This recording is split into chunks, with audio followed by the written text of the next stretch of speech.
The Halloween that almost wasn't. Dracula summons all the monsters as Halloween is being threatened to being, well, closed off the entire month. Pretty much no Halloween. So, he basically, threatens all the monsters to actually be scary here. However, the witch is very fed up with Dracula's nonsense and she goes on strike until Dracula actually plays nice. Of course, Dracula refuses because, he's Dracula. So it leads to basically shenanigans, speed chases, and the witch basically dodging everything.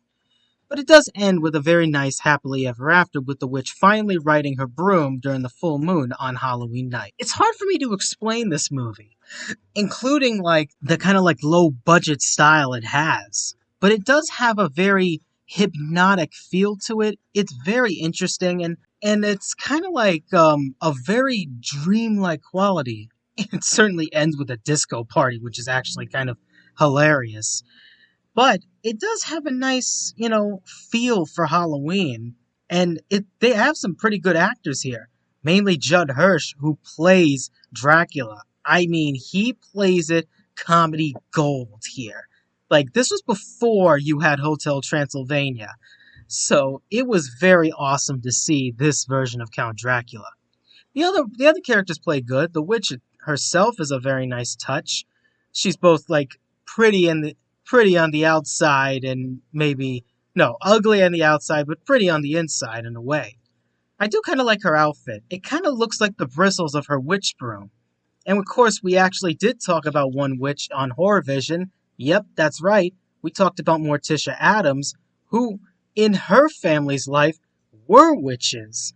If you want to go through that type of lore, you can do it yourself. I already did a review on the Addams family itself, so don't forget to check out the first episode of Treatathon. But this special, it's hard for me to interpret. It was on Disney. It was on some other areas like CBS. It was definitely airing around the 70s to the 80s. So it had a pretty decent run. It won 3 Emmy Awards, surprisingly. And honestly, it hasn't been talked about since. Again, just like others here, our Raggedy Ann and Andy's Pumpkin Who Couldn't Smile, the quality's not the best. And this does deserve a very big remaster. So if it does, I highly recommend a very good 4K quality, at least an HD quality version, so that we can see this in all of its glory. And it's actually a good special. If you actually got the time to look at it, go ahead. It might give you a couple laughs, it might make you cringe a little, but it certainly is a very good special. Oh, then we can forget those silly conditions that you asked for. Not on your life. You're gonna have to keep each one of those promises just the same. Starting with a disco party right after I ride over the moon.